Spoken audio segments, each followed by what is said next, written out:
Hello everyone, আজকে আমরা দেখব cos two the power 4x dx এর ইন্টিগ্রেশন। অনেকে ভুল করে এটাকে পাওয়ার ফাংশন ধরে ফেলে, কিন্তু মনে রেখো এটা ত্রিকোণমিতিক পাওয়ার ফাংশন। এখন আমরা ত্রিকোণমিতিক আইডেন্টিটি দিয়ে এটা সলভ করার চেষ্টা করব। তো আমরা cos two the power 4x কে লিখতে পারি cos square x to the power whole square.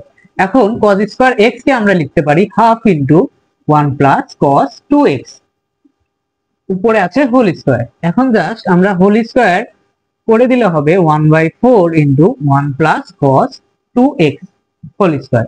এখন দেখো 1/4 ইনটু হোল স্কয়ার করলে হবে 1 plus 2 cos 2x plus cos square 2x।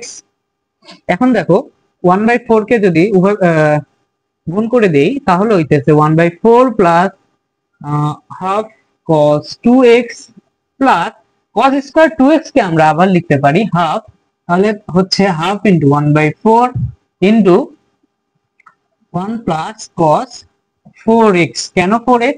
দেখো এখানে x ছিল তখন হইতেছে cos 2x এবং এখানে আছে cos 2x, অর্থাৎ cos into 2 into 2x, ultimately result হচ্ছে cos 4x। সো এখানে 4x দিয়েছি। এখন আমরা এই মানটাকে জাস্ট ইন্টিগ্রেশন করলেই आंसर শেষ। এখন দেখো লিখতে পারি integration cos two the power 4x dx। তো cos two the power 4x এর মান আমরা আনছি এটা, সো আমরা লিখে দেব। এখন 1/4 কে আমরা বাইরে লিখতে পারি 1/4 plus half cos 2x plus 1/8, হ্যাঁ 1/8 plus 1/8 cos two the power 4x dx।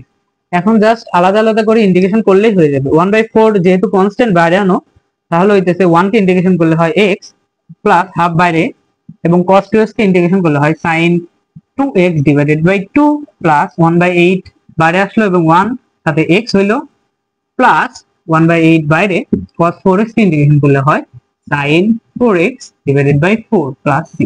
Just আরেকটু ক্যালকুলেশন করতেই পারো, x/4 plus 1/4 into sin 2x plus x/8 plus 1/32 into sin 4x plus